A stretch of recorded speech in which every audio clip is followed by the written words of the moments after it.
August, I think it's 16th.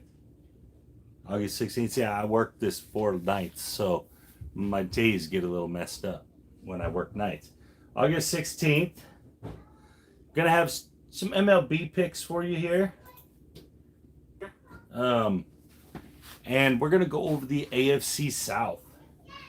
In a preview, an NFL preview for the AFC South. So I got a lot of stuff on that. I did some big workup type thing, some stuff from last year, kind of what they've done in the off season, what they're looking at kind of in the future this season, I think, based on their schedule, based on the talent they have, in each of those places in the AFC South. The AFC South, if you don't know, it consists of Indy, Houston, Jacksonville, Tennessee. Hello, Mr. Old Number 7. But because these baseball games are going to start relatively soon, I'm going to get into the free Major League Baseball picks today for the 2 picks I have today in Major League Baseball. Sorry, my damn allergies mess me up, man. I know I say that a lot, but they do. They really, I can't get away from them. I get them in the winter, I get them in the summer, I get them in the spring, I get them in the fall. They're all different. But anyways, yesterday, anyone that was watching the live yesterday, yeah, sports betting, man, sports betting's pretty consistent market. It's a good thing to be into as far as gambling is concerned. It's a lot more consistent than other things, especially table games or slots. So sports betting is actually something, if you're really interested in gambling, you should really be looking into. But anyways, let's get to the free baseball pick. It's 2 picks, same game. Obviously, we got we got a situation that's creating this in the same game. So we're going to the Cubs in Washington. It's in Washington. So the Chicago Cubs. The Chicago Cubs grade roughly 2.5 points, runs higher. Now, yesterday their game was 5-4 Washington. At times in the game, Cubs had the lead. At times, Washington had the lead. All right. But the big kicker today is that the Washington Nationals are pitching Patrick Corbin. Patrick Corbin, we've talked about this before on here. Patrick Corbin is the worst starting pitcher in Major League Baseball, statistically. Now, he does have 4 wins somehow. I'm not really sure how that happened. He's 4-16 on the season, guys.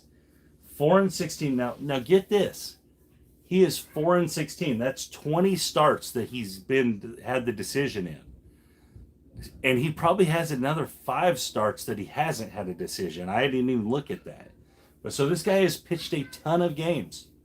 All right, he has a 7 ERA. Now, he has 110 innings pitched in 20 starts. That means he doesn't go very long, right?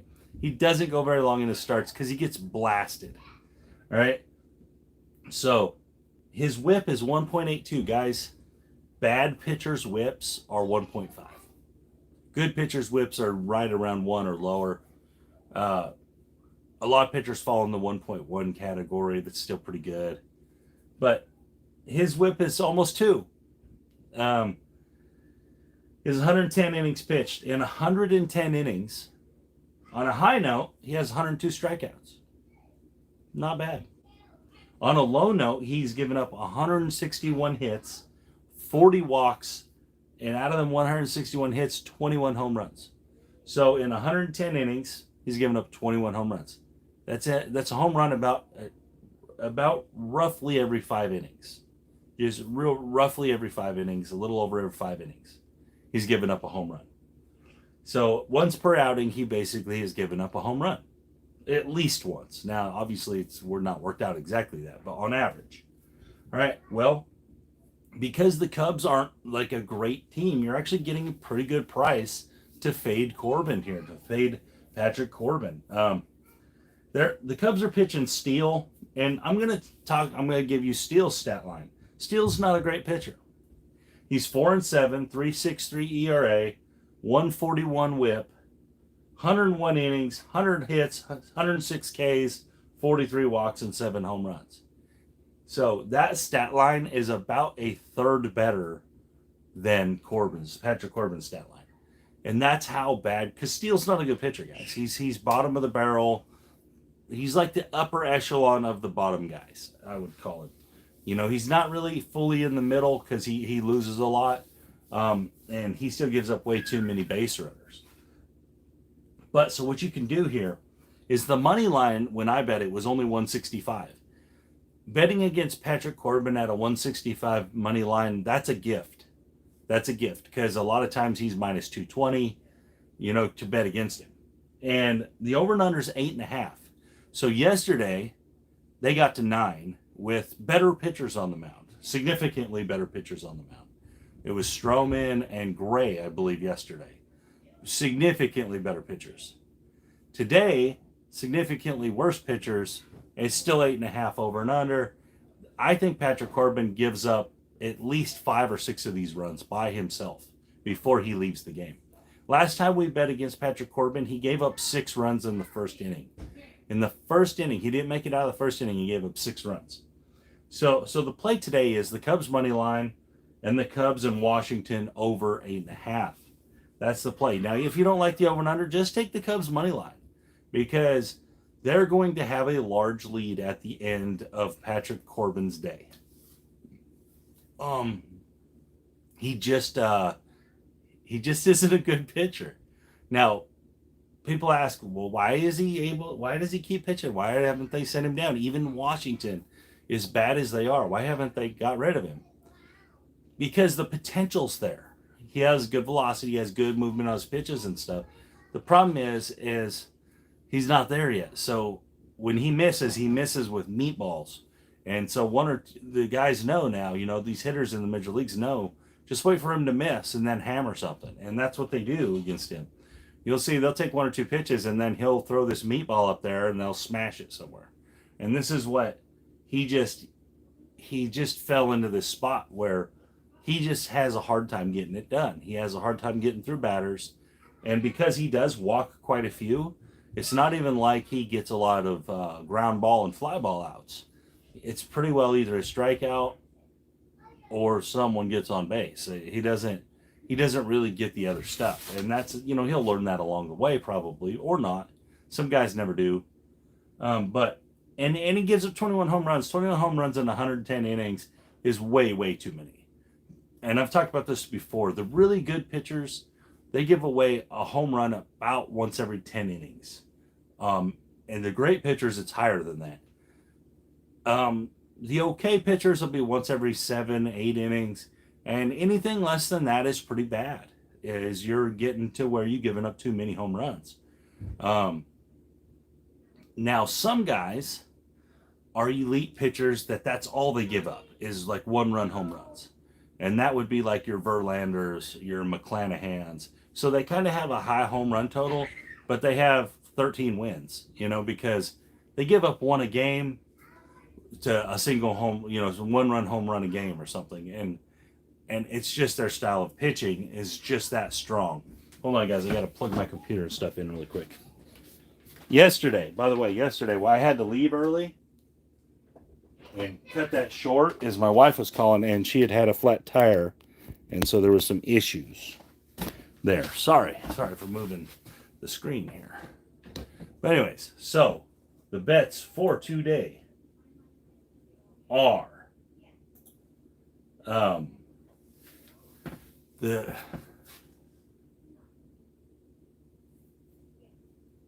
probably. I would say at least that many. I would today the Cubs money line, the Cubs Cubs in Washington over 8.5. I think this is probably the best bet of the day. The Cubs money line, in my opinion, is probably the best bet of the day. You can also make this bet where you bet Corbin to get the loss. That is risky because he could go 5 innings and the Cubs could have given up some runs and it was tied when he left. So there is some risk to that. But it's also not a bad bet to bet Corbin to get the loss. It's also not a terrible bet. I don't like betting Steele to get the win because I do think Steele can get hit too. So I just like taking the Cubs on the money line. If you want to lay the 1.5 because you want the better payout, It's probably not bad either. Obviously, it's not as good as the money line, but the over and under at 8.5 and the money line on the Cubs are both solid bets, with a pretty good EV on them. I mean, the EV is pretty good because the Corbin's just so bad. Zach Cummins, how are you, sir? What the heck is that? It's a bar of soap. You're stupid. But anyways, that's funny. He's making fun of me being in prison, is what he's doing, by the way, if you don't know what he's doing. Oh, no. Sorry, Larry. Don't call me right now. I'm trying to be on the video. I'm on live. Larry Holloway. I know you guys have seen him on the chats before, but Larry Holloway just tried to call me. But I'm live, so I can't do that. I'm live on my phone. But anyway, so let's get... It's my profile photo. Okay, I got you. Yeah, it's not my profile photo, but kind of. All right, so let's get into the AFC South. All right, let me pull up my workup here. Okay, so let's start with the AFC South winner last year was the Tennessee Titans. Tennessee Titans actually ended in first place in the whole AFC.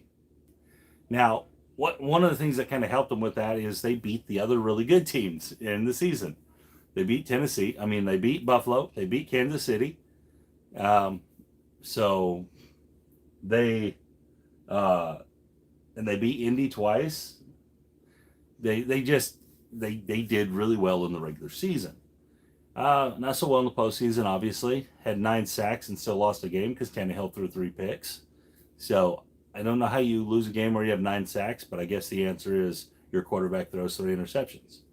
So let's just talk about Tennessee last season. 12-5, number one seed in the AFC.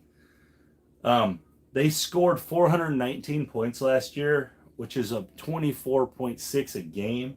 And that's 15th in the NFL. So that's right in the middle. So they won the number one seed with the 15th most points in the NFL. That's actually kind of crazy. All right. This is why they only gave up 354 points at 20.8 a game, which is actually 6th in the NFL. So almost 21 points a game was 6th in the NFL. That means Tennessee's defense is somewhat underrated. Part of that is they did get 2 Jacksonville games and 2 Houston games. And they did have some easier games throughout the schedule. Now, Tennessee has some bad losses, though, on their schedule. They do. They have a Jets loss from last year and a Houston loss from last year. Tennessee was better than both of those teams. Now, do good teams lose to bad teams in the NFL? It happens. It does. It happens every week. Or almost every week, I would say. But is it something you should really worry about all that much? I don't think so. I think it happens a couple times to every good team. And last year, especially, you can go down the list, and every good team pretty much had a bad loss to a team that they definitely shouldn't have lost to. So let's talk about what's changed in Tennessee. All right. Tennessee lost last year. They had their best receiver, A.J. Brown. They lost him in the offseason to the Eagles. He went to the Eagles. He had 105 targets, 63 receptions, 869 yards with 5 touchdowns, which for a number one receiver is actually not good. It's actually like at the bottom of the number one receivers. Now, he did miss a couple games. He had a couple kind of no-show games. Now, Tennessee is a running football team, but when they threw the ball, they tended to throw it to A.J. Brown. But his touchdowns and his yardage totals, and they're not good. Now, part of it is that he basically only caught half the passes that were thrown at him. And that's mostly on Tannehill, probably, because A.J. Brown's pretty sure-handed. So what you see there is you see, I think you see the reason why Tennessee didn't care to get rid of him or didn't care to lose him, however you want to look at it. And this is why, because they added Robert Woods. Now, Robert Woods is coming off an injury about halfway through the year with the Rams, but they added Robert Woods. Robert Woods is a good receiver. Is he as explosive and as good as A.J. Brown just on a one-to-one basis? Probably not. But he's more consistent, that's for sure, if he stays healthy. But in the draft, they added a receiver out of Arkansas that was really good named Treylen Burks. And I actually think Treylen Burks will be better than A.J. Brown. Now, it may take a year or two, but he's like a bigger body guy, really great hands. He has a very DeAndre Hopkins feel to him, but maybe a little bigger. And he kind of plays that same way where he catches a lot of contested balls and stuff, but it's great pickup. They also drafted Malik Willis. Malik Willis is a quarterback. I want to say, I can't remember. He was out of a small school, really small school. Maybe even a NAIA school or something like that. It was a really small school, 1AA school. Liberty, I think it was Liberty, but is Tannehill's job safe in Tennessee? No, I don't think so. And not even because of the preseason game, because I don't put any stock into preseason games, but Tannehill's job, in my opinion, is not safe. Why would they have drafted this quarterback if his job was safe? And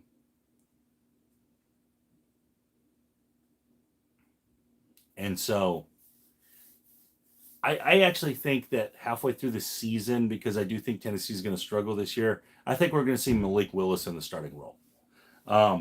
Is it a good move?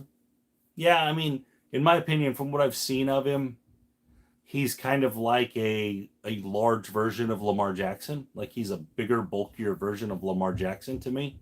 I think he has a ton of work to polish his passing game in the NFL. Obviously, he's going to have to learn the different schemes the NFL throws at you, reading defenses and stuff. But his athletic ability, just like Lamar's does, will make up for a lot of the inefficiencies other places. But once he learns, he's overly talented. I mean, super talented, super athletic, has a great arm. If he can pick up the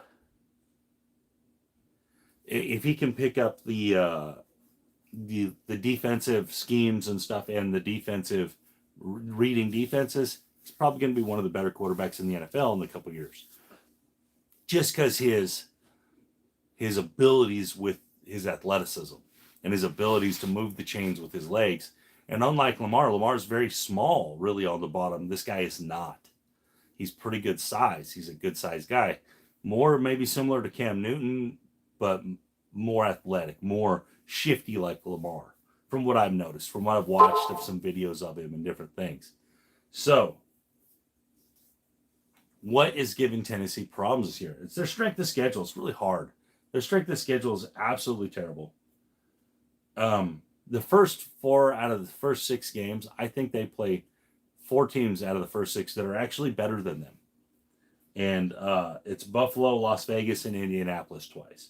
In the first 6 games, they have 4 games that I feel like they will be the underdog in and that they will lose. And then, toward the end of the season, they have a stretch where they play Kansas City, Denver, Green Bay, Cincinnati, and Philly. all in a row. they just, it's really brutal. And then in their road games consist of Buffalo, Indy, Kansas City, Philly, and the Chargers. They just have now when you're the number 1 seed, you usually get a bad schedule the next year, but it's just tough. It's too tough for their talent. That's why I think Tannehill will be out probably by Thanksgiving. He'll be out and he'll be relegated to the backup position, I think, because they're going to start the season slow, unlike last season where they kind of started fast and they won a bunch of games against a bunch of big teams, the top teams. I think that's going to flip-flop this year with Tennessee. And I think basically Tennessee has a bright future, but it's a couple years away. I think that with the additions of Willis and Treylen Burks, they're figuring, and having Derrick Henry there already, they're figuring it out for the future. They're not figuring it out for the right now. And because if they were going to figure it out for the right now, they would have went after one of these bigger receivers and stuff. Yeah, but Tannehill, I feel like Tannehill with the 3 interceptions has signed his death warrant there. I feel like if he doesn't throw 3 interceptions in that game and they win that game, even if they lose the next game, I feel like they don't draft Malik Willis. I feel like they draft another skill player or a defensive player in that spot. So I think that they've already moved on.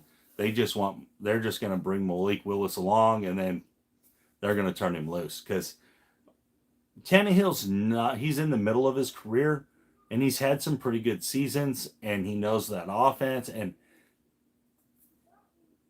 yeah, Desmond Ridder was a pretty good steal too. I agree. But I think that Tennessee has already moved on. They just haven't done it. They haven't said, "Hey, Tannehill, you're out," because they got to get Malik Willis. You got to bring him along. You got to teach him. It's mostly about reading defenses for the rookies.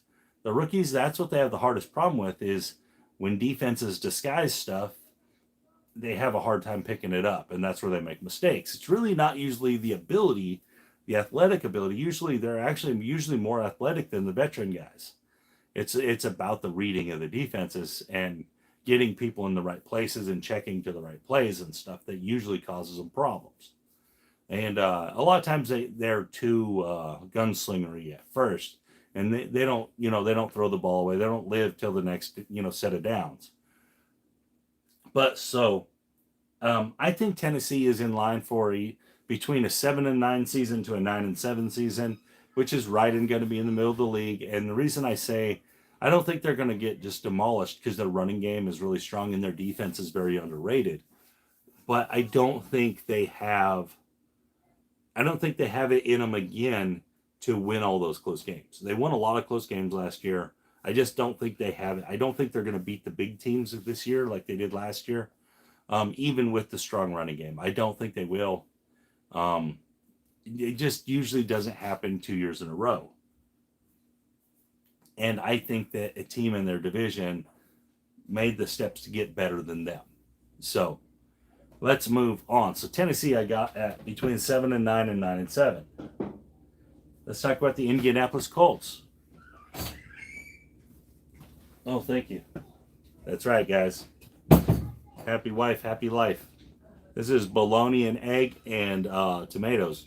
And that's how we do it in the South.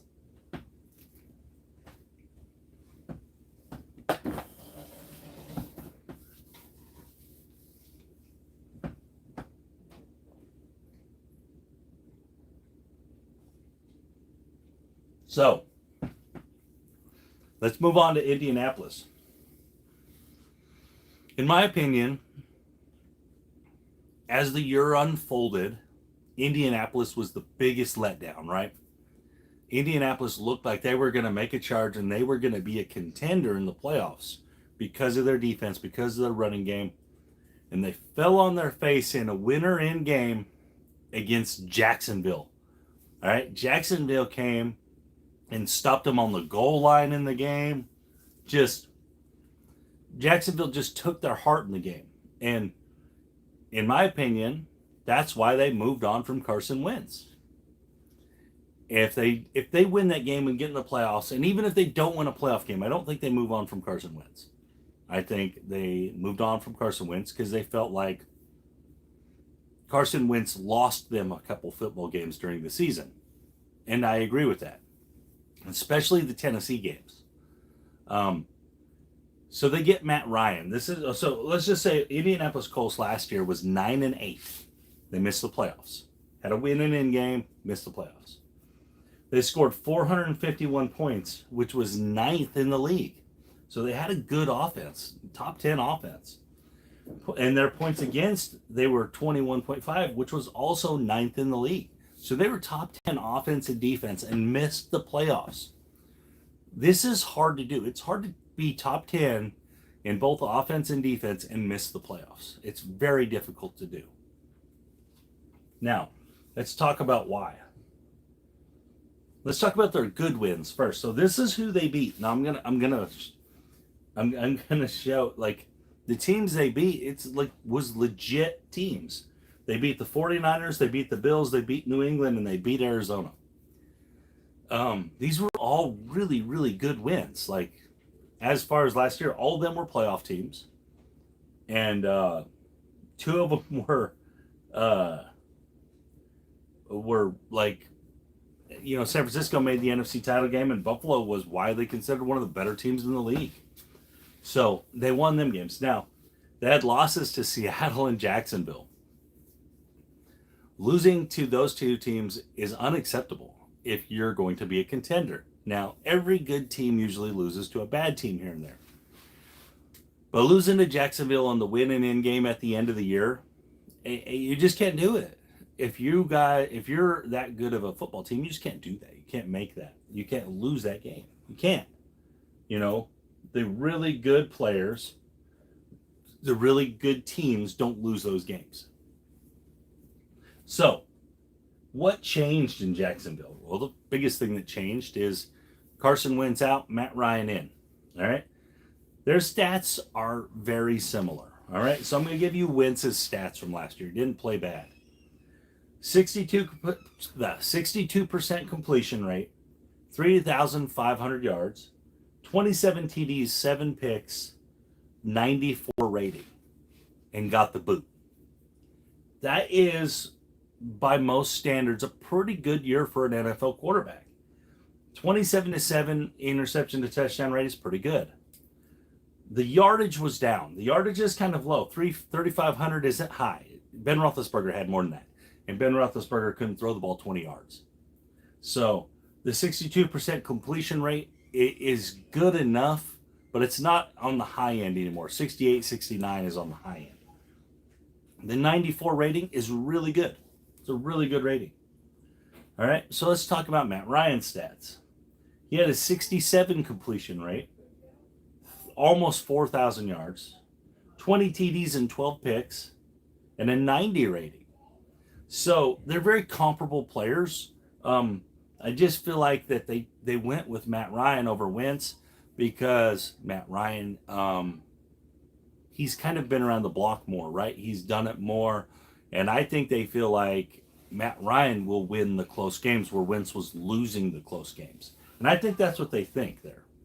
Now, they did add a couple other pieces to their defense that was already top 10.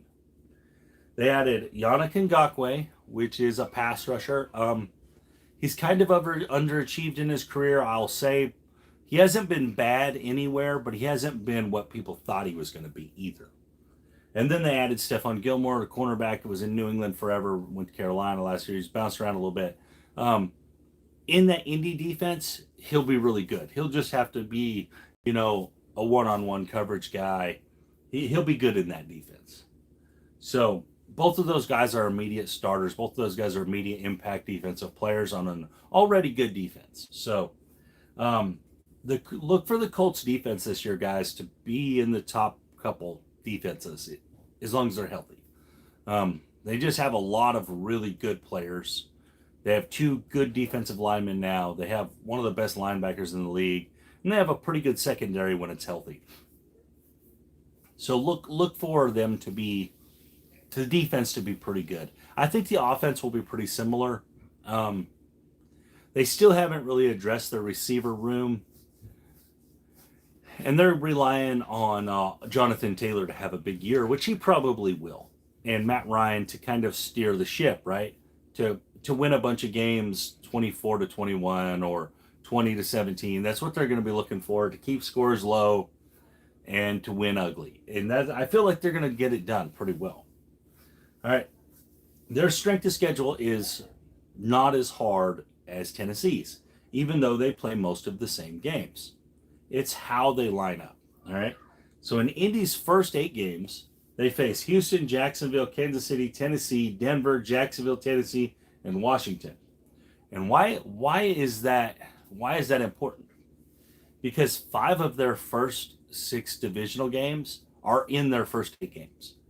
So they're getting to play their divisional games when they're going to be healthy. Those guys are going to be healthy. They're going to be fresh the first half of the season. That's a big advantage, way bigger than you might think.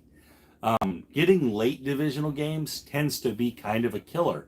Getting them early, getting them out of the way, getting to face Tennessee both times early getting to face Houston and Jacksonville and getting both Jacksonville games out early, I feel like Indianapolis will go through that stretch at 5-3, at least 5-3.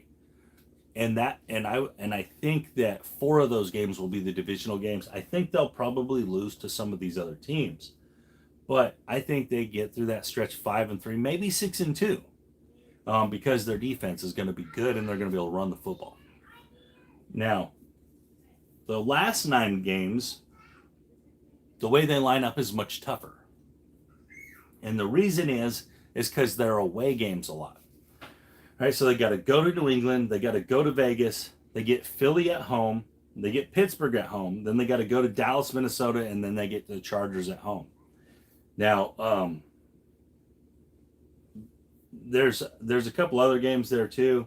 The Giants and Houston, I'm not worrying about them. I'm just worrying about the games that I just mentioned. The Vegas, Philly, Dallas, Minnesota, Chargers, those teams are all going to be in the upper part of offensive teams. They're going to be the higher scoring groups of teams, which I think is what Indianapolis will struggle with. Teams that can score 28 points a game, 27, 28 points a game, I think will kind of be Indianapolis' Achilles heel, because they're not going to be built to be explosive. They're not going to be built to score a ton of points. They're going to be able to build, they're built to play close, low scoring games. And so I think those teams will give them a lot of problems. Whereas teams like Tennessee, that's built similar to them, or New England in this case, is built similar to them, want to keep it lower scoring. I think they're going to do well against those teams, but I think the high scoring teams are going to give them problems. All right, so that's why I think I do think they're going to win their division, but I think it's going to come down. It's going to be close. It's going to be close between them and Tennessee at the end, and I think it'll probably come down to the Tennessee and Indy games. It'll probably could even be a tiebreaker. So, let's get to kind of my prediction on Indianapolis here. I think that Matt Ryan is an upgrade to Carson Wentz, not from a physical standpoint, but from a mental standpoint. Matt Ryan has been an MVP in the league. He's been into the Super Bowl that he should have won. He's been really good for a long time. His team went through some turmoil. They lost some players. They didn't draft very well for a while. And so he kind of got diminished, but he's still one of the better quarterbacks in the league as far as getting it done. With the defense and the running game he has in Indianapolis, I do think he'll settle into being more of a game manager at this age. But I do think, as far as when it comes down to the game on the line stuff, he's a much better option than Wentz. So I think some of those close losses turn into close wins this season, and I think Indianapolis wins this division. And where I have them fallen is between 8-9 and 9-8. They might get to 10 wins, but that's where I think they'll fall in them spots, which will be just a little better than Tennessee, but enough to win that division. But I don't think it'll be enough to do anything in the playoffs. Even though defense generally wins in the playoffs, I think that the offenses in this year's NFL are going to be the dominant forces. There's only 1 or 2 teams that I think the defense will really matter. All right, so that's where I'm at on them. I think the Colts win this division, overtake Tennessee by a small margin, and then I think Jacksonville and Houston, which we're going to get to now, are on their way up, but they're not moving fast. So, next team in the AFC South is the Jacksonville Jaguars. Okay, Jacksonville, they were bad last season. They drafted Trevor Lawrence last season, which, by all accounts, is going to succeed in the NFL. He's kind of like when you look at him, he's got some mobility. He's a big guy, big tall guy, big arm. He's pretty intelligent. He played really well at Clemson, in big games. Trevor Lawrence, his comp to me, like I don't know who you'd compare him to. Um, to me, okay, this is going to be a comparison that maybe not everyone will understand, but the older guys, he's like a upgraded John Elway, right? Maybe not quite as polished as John Elway was, but the big arm, the mobility, the bigger guy. Because people don't realize John Elway was a massive person. He was a huge guy. Um, so I think he's kind of an upgraded version of John Elway. At least that's the comp I have for him. That's kind of who I compare him to. His running ability isn't like Lamar Jackson or something, but it's serviceable. It'll get him first downs. He is kind of tall and lanky, which it could be a problem if he gets some lower hits and stuff throughout his career. But I actually think Trevor Lawrence will have a really good career, and I think Jacksonville's kind of all in on building around him. At least that's what they've shown already. So last year they went 3-14. They got the number 1 pick in the draft. So they're building around this kid. They drafted defensive player, I believe, if I remember right. They only scored 14.9 points a game last season, and that was 32nd out of 32nd. You can't just score 2 touchdowns a game and expect to win very many football games. A lot of teams can score 17 points with basically, vanilla movement of the ball. I mean, they can get to 17 just, by a natural progression of moving the ball. Points against, they were 28th out of 32. They were 26.9 a game against them. Is that all on that defense? No. I think that the offense turned the ball over quite a bit and put the defense in a lot of bad situations, because that defense, if you just look at the names on it, they're pretty talented guys. But when you're in bad positions all the time in every game, you're going to get a lot of points scored on you. All right, so their best wins. There was only 3 wins, so they were kind of all the best. But they actually had 2 really good wins in the season. They beat Buffalo and they beat Indy. And they knocked Indy out of the playoffs. So Jacksonville kind of won their Super Bowl. The last game of the year against Indy, they kind of won their Super Bowl. And it was an impressive performance by the defense. Like I said, the defense stopped Indianapolis on the 1-yard line. They just did some things that were good. I mean, they progressed throughout the season. Now, one of the things Indianapolis had go against them is that Urban Meyer kind of crashed, had like this almost a meltdown in the middle of their season for him. He was their coach, and he just kind of melted down and it was just all over the media for a bunch of terrible stuff, and overall, Urban Meyer's kind of a bad guy. I mean, in a lot of ways, he's kind of always been a cheater as far as college football goes, and he just bounced around from top tier program to top tier program, and then jumped to the NFL. I have my doubts that he'll be back coaching very soon, maybe a little later. I don't know. But anyways, their worst losses. Well, there was 14 of them, so there's a lot. But I think losing to Houston twice last year was bad. But they also lost to Seattle and the Jets. So games that they probably should have been in, that they probably should have won, they lost. And that's a bad sign usually, that up-and-coming teams lose games like that. But I think that they really put in the effort in the offseason to get better. So first thing they did is they got Urban Meyer out of there. They got him out of there, and they hired Doug Peterson. And Doug Peterson obviously is the Super Bowl winner with the Philadelphia Eagles. He's the coach that won with the Eagles, beat the Patriots on the Philly special, all those plays. He engineered a pretty good offense there in Philly, and he's kind of put Carson Wentz on the map. Obviously Carson Wentz didn't win in the Super Bowl. That was Nick Foles, but Carson Wentz did most of the heavy lifting throughout that season. So that's all Doug Peterson. That's his group of people that had that success. Now, after that, they kind of fell apart, but he did have success. He was successful. And they went and they paid, in my opinion, they overpaid for Christian Kirk, but I understand what they're doing. They wanted a guy that kind of matched uh, the age of Trevor Lawrence, right? Hey, Skill and Luck. They wanted a guy that matched that age. They didn't want to go get an old guy that's only going to be there 3 years when Trevor Lawrence finally, turns into something. Now this old guy's gone. They wanted to get some guys that match his age. They already had a younger group of receivers around him with Chenault and stuff like that. So I think they're building this all together. Now, another thing is this year they get ETN, which was last year's second first round draft pick.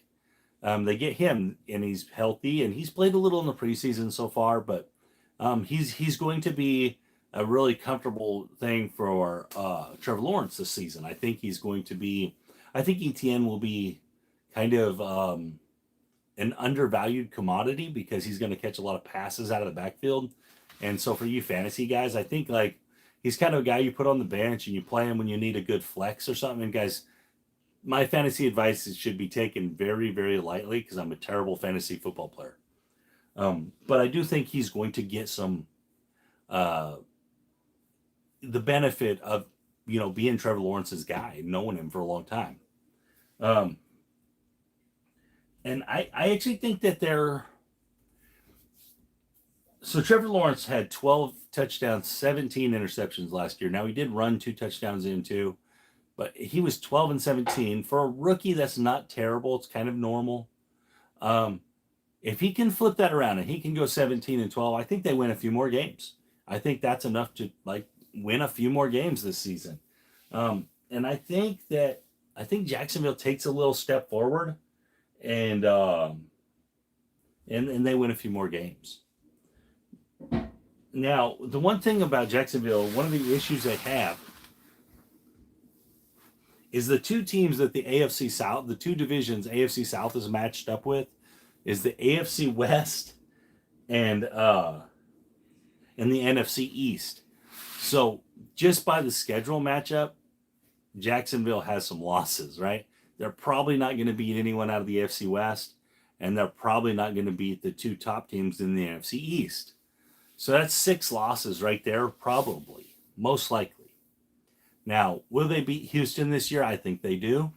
Will they beat Washington or the Giants? Possibly.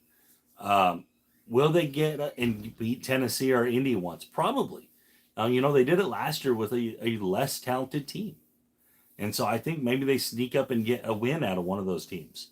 But I think they're going to double their win total this year to at least 6. 6 to 7 wins. I think it's very possible.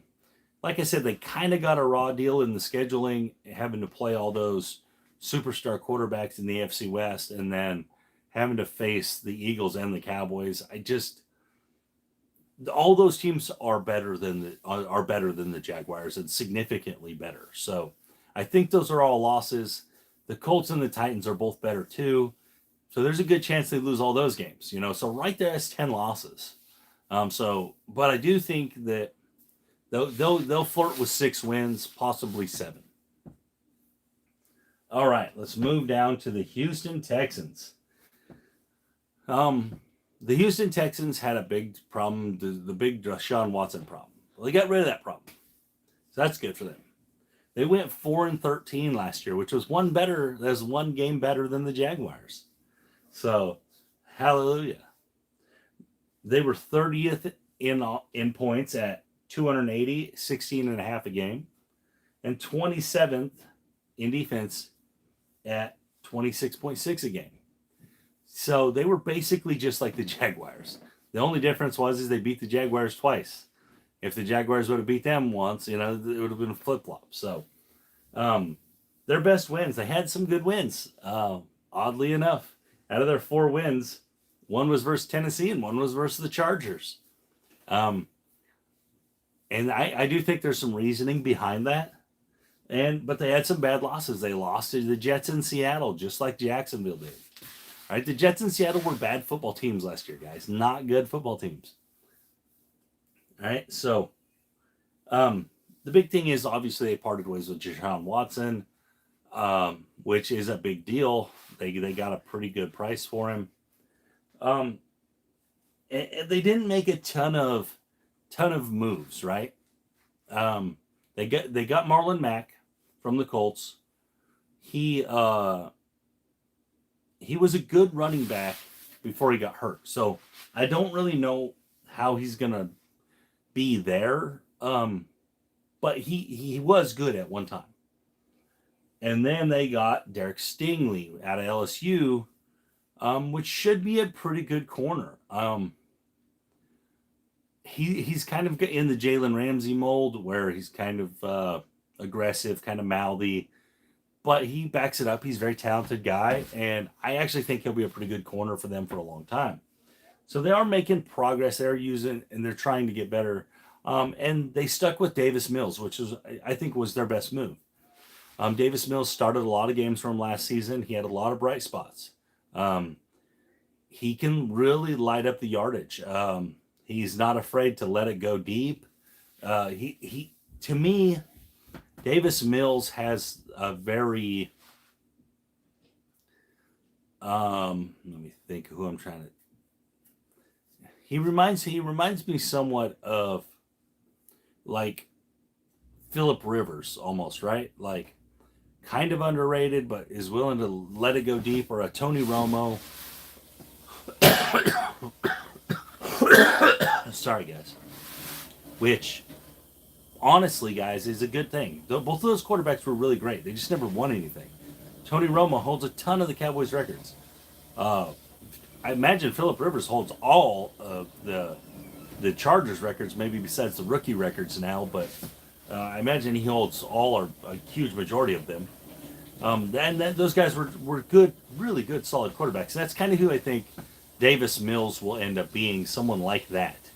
Will he ever win? In the AFC, probably not. He'll probably go his whole career without ever. He might sniff the playoffs a few times or something, but I don't. With Jacksonville kind of on their same trajectory, I think Jacksonville's ahead of them, and I think obviously Trevor Lawrence is a better player. So I think that Jacksonville will always be better than them slightly. But overall, I think Houston's going to be one of the worst teams in the NFL. Sorry, guys. But are they going to sneak up and bite a few teams? Probably, because Davis Mills will have his days where he throws 4 touchdowns, and they sneak up and bite a team or two. Now, their strength of schedule, it's like I said, they have to play the AFC West and the NFC East as well. So there's most likely 6 losses right there. Plus, they're probably going to lose to Jacksonville once. Plus, they're probably going to lose all 4 games to Indy and Tennessee.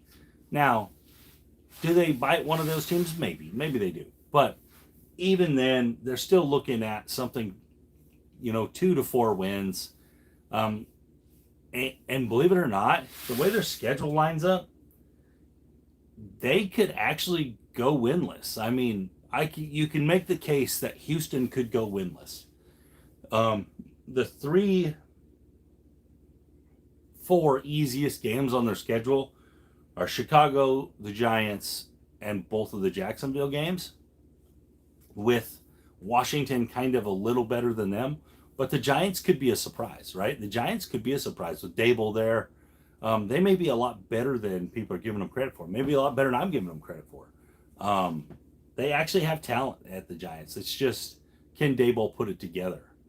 Chicago is in a lot of trouble. Chicago's going through some turmoil. Some of their best players want out. New quarterback, new system there. And then obviously Jacksonville's where they're at. So, but the truth is Houston could actually lose every game. They really could. It wouldn't surprise me at all. Will they? Probably not. It's actually very difficult to lose every game in the NFL. It hasn't happened very many times. And a lot of times at the end of the season, they run into a team that's already in the playoffs that has rested everyone, or they get one of those wins that they're more equally matched to or something. But will they lose every game? Probably not. But could they? Yeah, they could. Definitely could. It lines up to where they definitely could, especially if part of the way through the season it starts going really bad and they start selling off veterans and stuff like that. Definitely could, especially like if they get rid of Brandon Cooks. I can see these things happening to load up on more draft picks, and give Brandon Cooks away to a contender. But I can definitely see this stuff panning out to where Houston has a very, very poor season as far as wins and losses go. But if you're a Houston fan, you should just be seeing if Davis Mills is progressing. That's what you should be looking for. Is he making strides forward? Is he getting better? If he's not, maybe you need to be looking for a quarterback too. But either way, that's kind of my preview for the AFC South. The way I think it's going to fall out, I think the Colts are going to win it at something like 10-7 or 9-8. I think Tennessee is going to be close behind them, but because I don't think Indy will drop both games to Tennessee this year. I think Indy gets the nod to win. I think Jacksonville will be third, and a solid third. They'll have between 6 and 7 wins. And I think Houston, like I said, will be way at the bottom of the barrel, between 1 and 4 wins. They could easily have none. I know I keep saying this, but it's because when you look at their schedule, it doesn't line up well. So, again, guys, that's my AFC South preview. So, again, you can comment and tell me what you think about it. Tell me if you think I'm crazy. Tell me where I'm wrong. I love the one where just don't tell me where I'm wrong and then don't give me no context, because I get that a lot. Someone will be like, you can't do that on a craps table, and that'll be it. And I'm like, what? But those are the kind of things that, I don't mind getting told I'm wrong. I don't mind hearing people's takes on things, because, you may have a better answer than me. But give me context. Don't just say I'm dumb, or don't say it'll never work, or I don't know what I'm talking about without context. I don't do that for you guys. I don't just tell you stuff without context. When I give you stuff, I try to give you all the context I can give you. So, but anyways, back to the Major League Baseball picks for today. Chicago Cubs money line. Chicago Cubs, Washington Nationals over 8.5. Get on that. I'm on that. I love it. I actually have the same game too. I have the same game parlayed.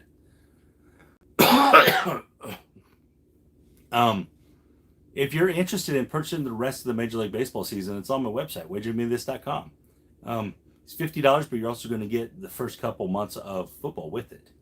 Again, we're not done with the website. We're still working on it.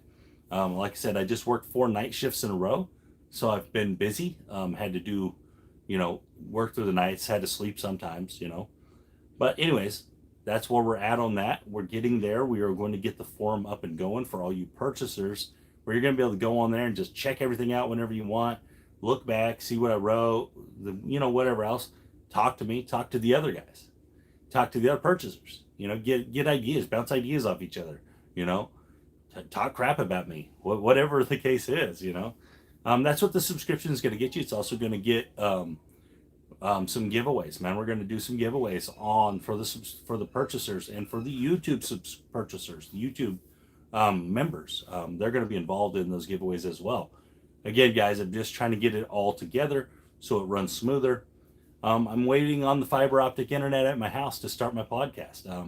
I really can't start the podcast without the fiber optic internet, because my internet isn't strong enough, I don't think. So, waiting on that. Hopefully that happens pretty soon. If not, I'm going to be basically doing a podcast similar like just this, going live on YouTube, and doing it that way, and trying to schedule it more frequently where it's more consistent. And that's the plan there.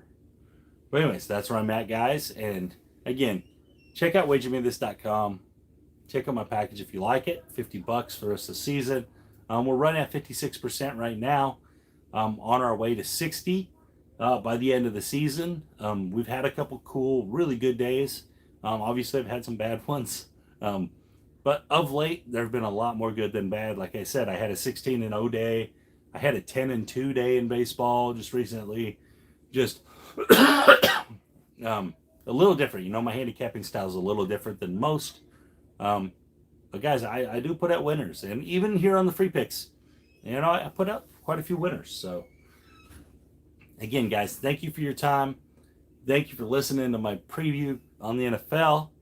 Thank you for checking out my baseball stuff. Thank you for everything that you guys have done for me as far as YouTube goes. Appreciate you guys. I'm almost to 5,000 subs, which is cool. So tell your friends and stuff, because I think you don't get nothing till 10,000. Like you get a little plaque or something from YouTube. So I'd really like that too. So let's tell your friends. Give me to 10,000. You know, I don't ever ask for subs, but like I found out that at 10,000 you get like this little plaque thing. So I want one. You know. But anyways, thank you guys for your time, and you have a great day.